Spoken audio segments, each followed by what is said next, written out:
Hey there, Logan here with Flourish and Bricks. So in today's video, we're going to be taking a deeper dive into my Hogwarts Legacy MOC that I started or did a video on last week. So let's get into it. So here is the front of the entrance of my my MOC, starting with the Great Hall. And you can see kind of into the courtyard here. So Hogwarts Legacy, this is kind of referred to as the Viaduct courtyard.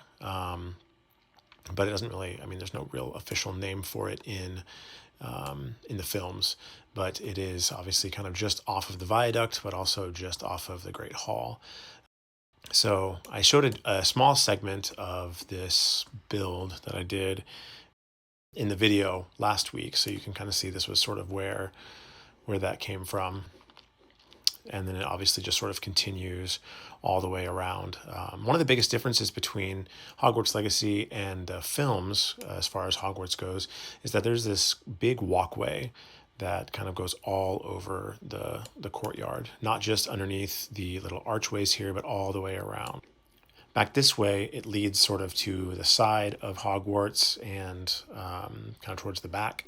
This way leads off to the boathouse. Here is where the staircase begins.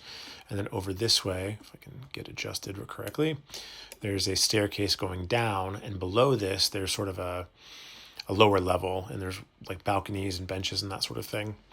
And then back over this way, it kind of leads into the staircase that goes down kind of this way towards the viaduct itself, and then back this way is towards, there's another sort of like tiered layer of staircases and landings, and then it goes over towards the quad.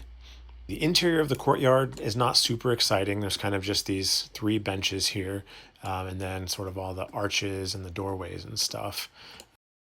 I went through several different iterations of these arches over these sort of entryways, but they're not really correct to how it looks in the game, but I think it looks pretty good overall. And then a big feature of the MOC that I am really excited about is that I want it to all be sort of modular. So in the actual final build, I do hope for like this entire courtyard to be able to be picked up and moved off to the side. That way you can see what's underneath. And what I'm planning to put underneath here is probably the Hufflepuff common room and the dorms. What's actually under here in the game is the underground harbor, essentially.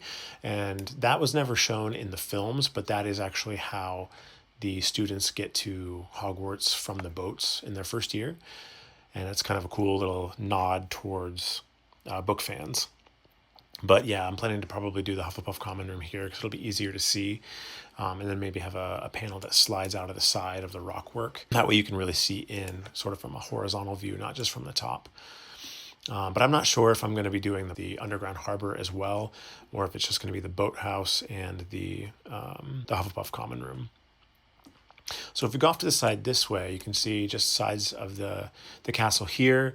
And there's this really cool stair system that they created over in this area that, again, kind of takes you through this walkway. So it kind of goes up and it goes down this way towards this building here, which this is in the films, they call it the Pepper Pot building. I'm not really sure what that is or why they call it that. And in the game, I don't know if you can actually get inside it. I have not gotten into it yet, so I don't know if there is anything that's supposed to be in there. So this is kind of just the placeholder for it. So it needs obviously a lot more work. It needs a roof and the full thing really. And then this way, again, you can kind of see the staircase here and then the sides of the Great Hall itself. This section here is actually is what inspired the build from last week. It's actually the 1-to-1 build that I did. So this can be pulled off in my final version. You can set it off to the side like this, and then you can actually see inside the Great Hall, but we'll get to that later. So no sneak peeks yet. So moving to the back of the castle, you can see here's the big window that looks over the head table.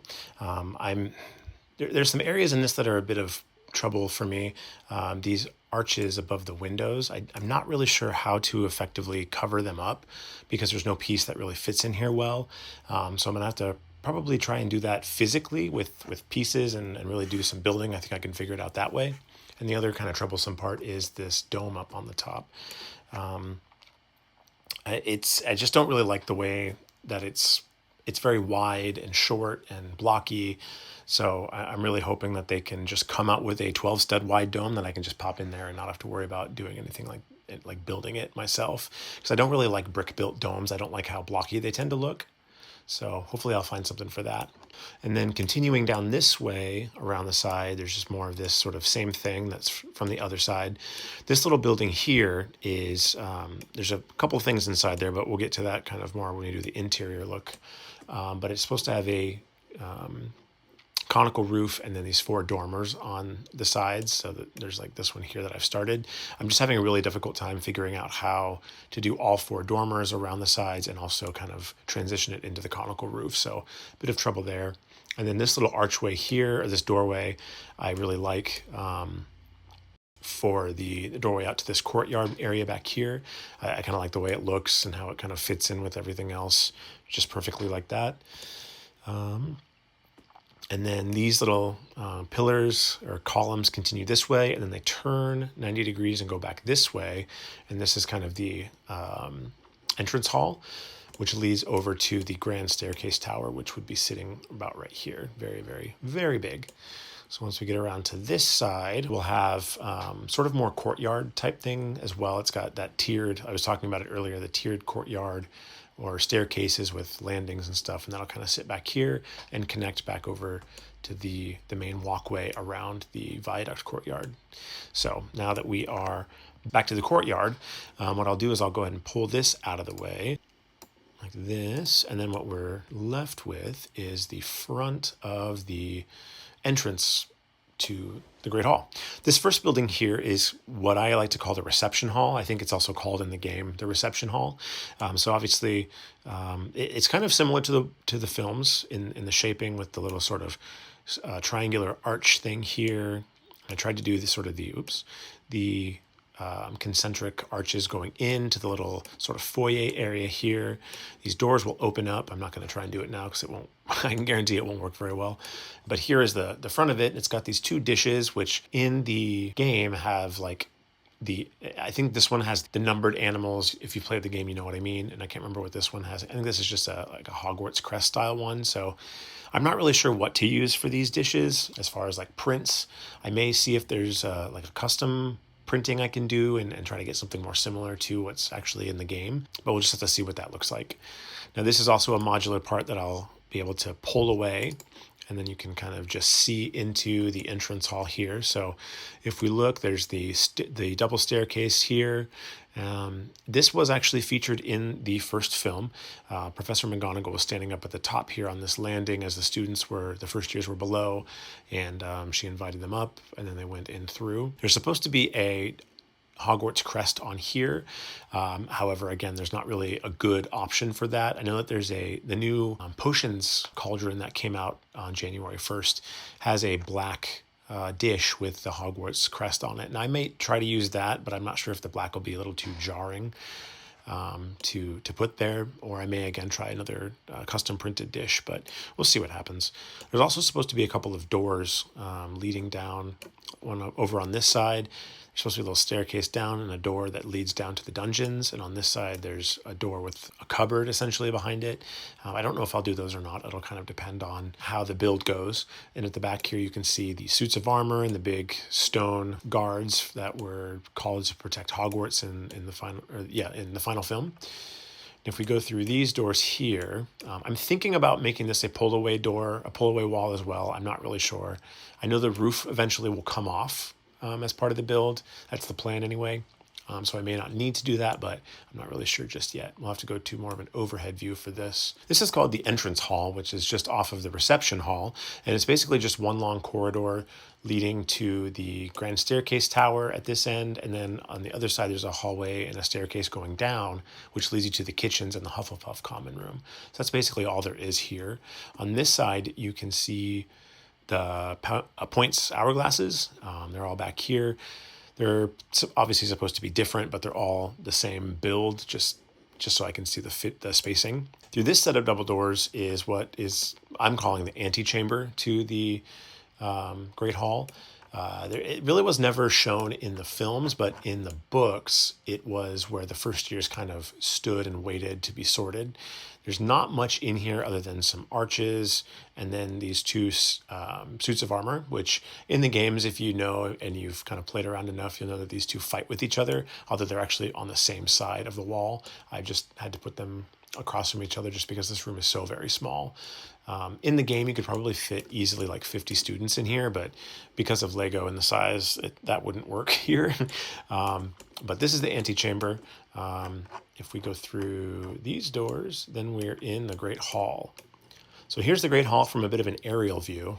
You've got the sort of back raised platform where the teacher's table goes.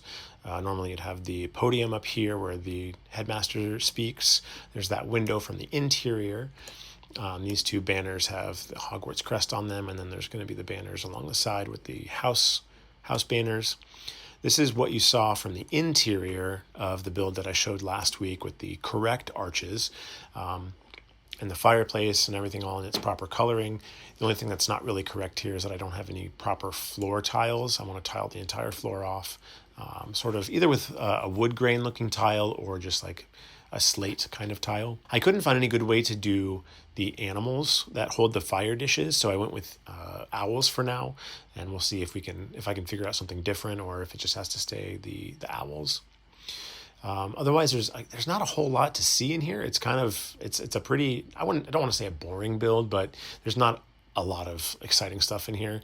The arches will continue on both sides once this wall is built up, and then there'll be arches that connect them up at the top to kind of support the ceiling.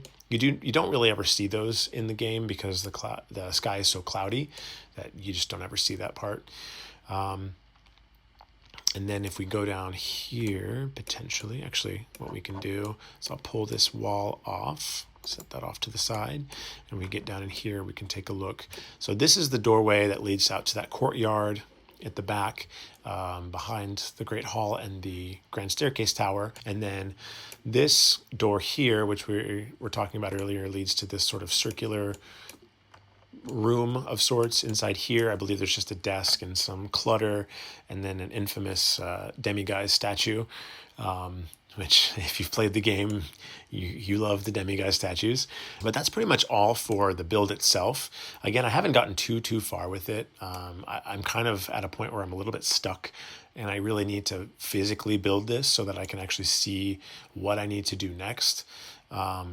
One other thing that I wanted to mention about this build, and it kind of is inspired by the build that I've done for my huge Hogwarts castle, is that, and that's made by 2Bricks, by the way. He is an incredible MOC builder. He does mostly Star Wars, but he does this big, beautiful Hogwarts castle that I would love everyone to build because it's an amazing build and it's gorgeous and beautiful, and I think it's just perfect. But inspired by his intentions for his build, everything should be walkable by a minifigure. So that's my plan as well. I want to include as much as I can from the game, and I also want everything to be walkable by a minifigure. So that's kind of part of my philosophy with it, same as his. But yeah, so that's my MOC as it is currently. Again, I'm sort of at a point where I am kind of stuck, and I do need to get some physical pieces to actually build some of it. And once that happens, I can film a little bit more of that process. I'd love to hear your thoughts on the build, or if you have any comments or suggestions, I'd love to hear those too. Or if you'd like to know more about how I do my builds, or if you have any questions about how to use Studio, I'd love to hear that as well. And please remember to like and subscribe. Otherwise, I hope you have a great rest of your day, and I will see you in the next one.